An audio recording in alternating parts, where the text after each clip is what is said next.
Rachel hears a faint sound while making coffee. Rachel first heard the sound while making coffee. It was faint at first, a distant hum that barely registered. She stood in her cold kitchen waiting for the coffee maker to whir to life. The heater hadn't kicked on yet, and the October morning felt unusually harsh. Shivering in her oversized sweatshirt, Rachel rubbed her arms and yawned. Her eyes darted toward the window above the sink where the pale morning light barely pierced through the curtains. She could have sworn she'd heard something else, a low, buzzing noise coming from somewhere inside the house. The floor creaked behind her. Rachel spun around, her breath catching in her throat. Nothing. She laughed, brushing it off. Rachel, get a grip. The house was old. Creaks and groans came with the territory. It wasn't the first time she'd imagined something lurking in the shadows. She grabbed her mug of coffee, feeling the warmth seep into her hands, and headed to her office down the hallway. As a remote medical biller, Rachel spent most of her days alone in the house. She enjoyed the solitude. Her job was detail-oriented and quiet, perfect for someone who didn't mind being on her own. But today, something felt different. Sitting at her desk, she opened her laptop and logged in. Her inbox was flooded with claim rejections, the usual mess she dealt with daily. She clicked on the first one, adjusting her chair and cracking her knuckles.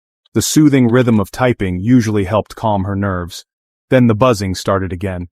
It was louder this time, more insistent, almost like it was vibrating through the walls. Rachel glanced at her headphones, wondering if they were picking up interference, but they were unplugged. The sound seemed to come from the hallway. Her heartbeat quickened. She leaned back in her chair, straining to listen. The buzzing grew louder, moving closer. It vibrated through her chest, deep and unsettling, as if it was inside her bones. Rachel froze, her fingers hovering over the keyboard. A shadow flickered across her monitor, just a reflection of the room behind her. But when she glanced at the doorway, it was empty. She stood slowly, every muscle in her body tensed. The sound was unmistakable now, a low electric hum that seemed to pulse with an unnatural rhythm. Her breath hitched as she backed toward the door, peeking into the hallway. Nothing, just the quiet hum of the refrigerator in the kitchen. Shaking her head, Rachel returned to her desk, trying to convince herself it was all in her head. Maybe it was a neighbor using power tools or some weird electrical interference. By noon, the buzzing was impossible to ignore. It followed her from room to room, louder and more persistent. Rachel's nerves were frayed. Her chest felt tight, and every noise in the house made her jump. She paced in the living room, phone in hand, debating whether to call Mark. He'd left for work early, promising to be home by dinner. She didn't want to bother him over something that was probably nothing.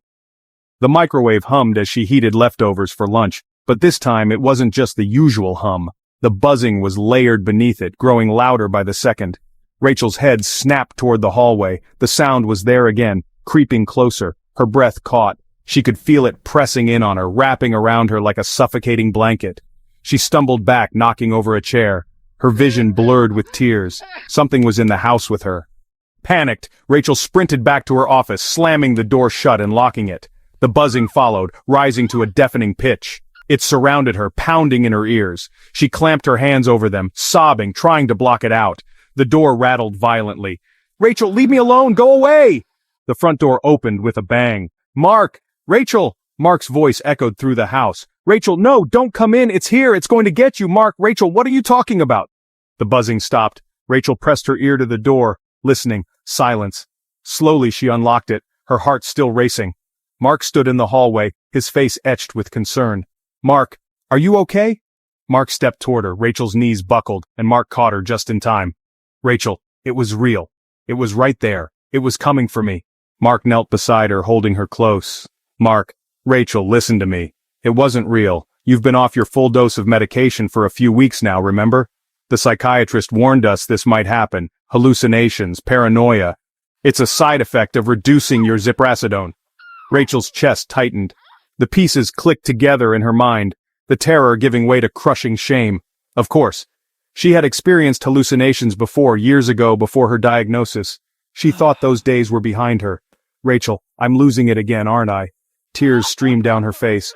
"Mark, you're not losing it. Your brain's just adjusting. We'll call Dr. Patel, get you back on your regular dose, and everything will be fine." Rachel nodded, taking deep, shaky breaths. "Rachel," I screamed so loud.